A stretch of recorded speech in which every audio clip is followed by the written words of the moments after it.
On the campaign trail, Progressive Conservative leader Doug Ford was consistent with his messaging. He would be beholden to the party's grassroots and stand up to the elitists.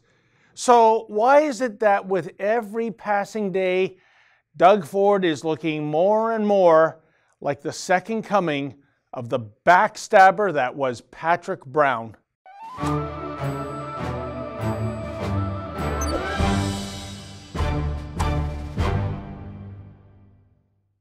Make no mistake, social conservative Tanya Granic-Ellen was Doug Ford's kingmaker if Tanya hadn't thrown her hat in the PC leadership ring, and if most of her supporters had not shifted their support to Doug in the second ballot of the leadership race.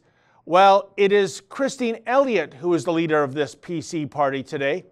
Oh sure, Ford was ever so grateful for Tanya's support then. But clearly, politics PC style is a matter of, what have you done for me lately, baby? Case in point, the Liberals, aided and abetted by their useful idiots in the media party, dredged up comments made several years ago by Tanya. She has or had a problem with gay marriage, so that makes her a homophobe. She has or had a problem with the dehumanizing haberdashery that is the burqa, so that makes her an Islamophobe. However, Ford, realizing that Tanya is a smart and savvy candidate and someone who slaughtered her competition at her nomination meeting last month, and someone he owes his political career to, well, Doug had Tanya's back. Oh, he had her back all right, except Tanya was on a plank and Ford was wielding a broadsword.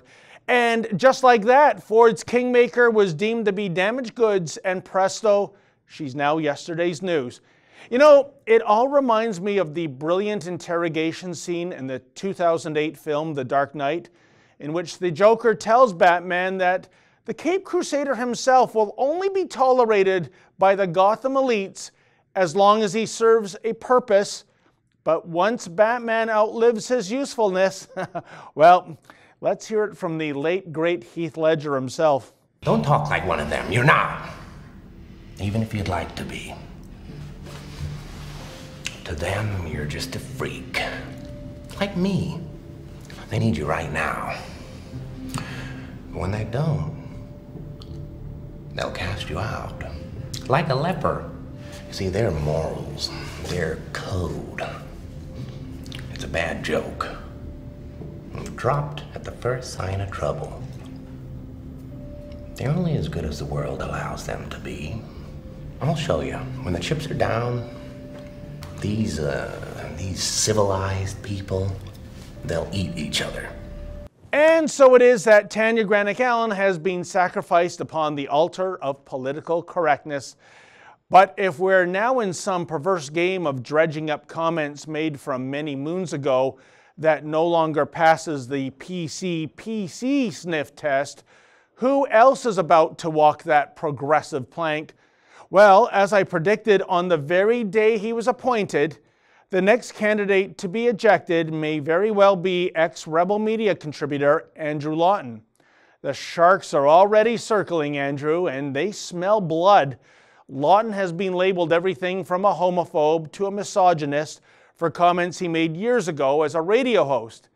Now, Andrew Lawton is a good man, and he was a superb radio broadcaster, but instead of stating that the comments he made from yesteryear, a less politically correct time perhaps, he's now saying that those comments were made when he was suffering from mental illness. Now, I know Andrew Lawton has suffered from mental illness, and I would never want to make light of that. But moving forward, will the media party and the liberal elites now equate anyone espousing conservative viewpoints as being, well, you know, mentally ill? But the question arises, is this indeed the new normal? That a statement from the past that's now considered to be offside by the mavens of political correctness is sufficient to sink a political career even before it begins?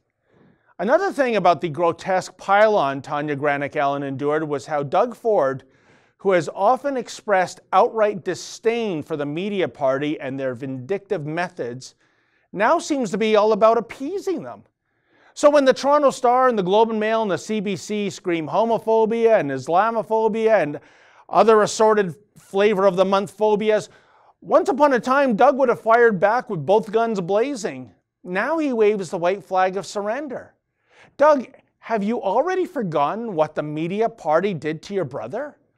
Or is Rob, like Tanya, just so much collateral damage to be ignored in your quest for power? Moving forward, my political advice to Doug Ford would be this: watch your back. After all, could there be a damning statement or photograph or video of Doug Ford out there showing the premier in waiting doing something, improper? Already there are whisper campaigns to this effect. Maybe it's all so much salacious smoke that doesn't lead to any kind of factual fire, but maybe there's something from the past that will come back to haunt him. And as we all witnessed in January, the PCs have absolutely no problem with staging an instant palace coup. So Doug, good luck with these vipers that you have welcomed into your inner circle. And how does that old saying go again?